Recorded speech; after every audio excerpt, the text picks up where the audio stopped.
स्वागत है आपके अपने चैनल ऑल अबाउट फास्टैग में। चैनल पर नए हैं तो चैनल को सब्सक्राइब करना ना भूले। कर्मचारी भविष्य निधि संगठन एम्प्लॉइज प्रोविडेंट फंड ऑर्गेनाइजेशन ने अपने करोड़ों खाताधारकों को बड़ा तोहफा दिया है।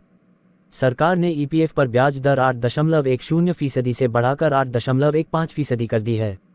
ईपीएफओ ने मार्च में 2021-22 के लिए ईपीएफ पर ब्याज घटाकर 8.1% कर दिया था।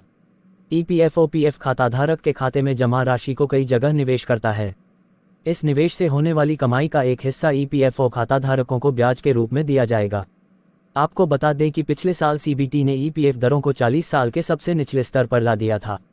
2 दिन से कर्मचारी भविष्य निधि संगठन employees provident fund organisation CBT की बैठक चल रही थी, जिसमें कयास लगाए जा रहे थे कि सरकार या तो ब्याज दरों में मामूली बढ़ोतरी पीएफ ब्याज दर में बढ़ोतरी कर सकती है। सीबीटी के फैसले के बाद इसे वित्त मंत्रालय को 2022-23 के लिए ईपीएफ जमा पर ब्याज दर पर सहमति के लिए भेजा जाएगा। ईपीएफओ सरकार द्वारा वित्त मंत्रालय के माध्यम से पुष्टि किए जाने के बाद ही ब्याज दर प्रदान करता है। ईपीएफ अकाउंट के लिए कर्मचारी की सैलरी पर 12% की कटौती होती है। कर्मचारी के वेतन में नियोक्ता द्वारा की गई कटौती का 8.33% ईपीएस कर्मचारी पेंशन योजना में पहुंचता है, जबकि 3.67% ईपीएफ में पहुंचता है। आप घर बैठे आसान तरीकों से अपने पीएफ खाते का मौजूदा बैलेंस चेक कर सकते हैं। इसके लिए कई विकल्प दिए गए हैं। आप उमंग ऐप, कर्मचारी भविष्य निधि संगठन employees provident fund organisation website या अपने मोबाइल फोन से एक एसएमएस भेजकर पता लगा सकते हैं।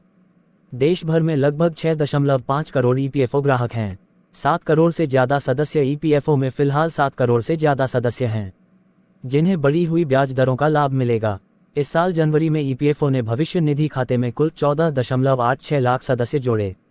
कुल मिलाकर करीब 7.77 लाख नए सदस्य पहली बार ईपीएफओ के दायरे में आए हैं, जबकि इस महीने सिर्फ 3.54 लाख सदस्यों ने ईपीएफओ से निकासी की, जो पिछले 4 महीने में सबसे कम निकासी है।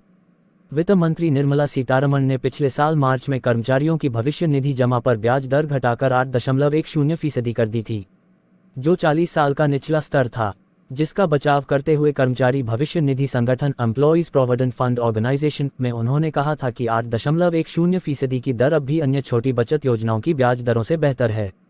पात्रता: कर्मचारी पेंशन योजना एम्प्लॉइज पेंशन स्कीम। पेंशन के लिए पात्र होने के लिए एक व्यक्ति को ईपीएफ कर्मचारी भविष्य निधि योजना का सदस्य होना चाहिए और कम से कम 10 साल की पात्र सेवा पूरी करनी चाहिए। हालांकि विशिष्ट परिस्थितियों में शीघ्र ईपीएफओ पेंशन के लिए कुछ अपवाद और प्रावधान हैं। दोबारा मुलाकात होगी ऐसे ही किसी नए अपडेट के साथ।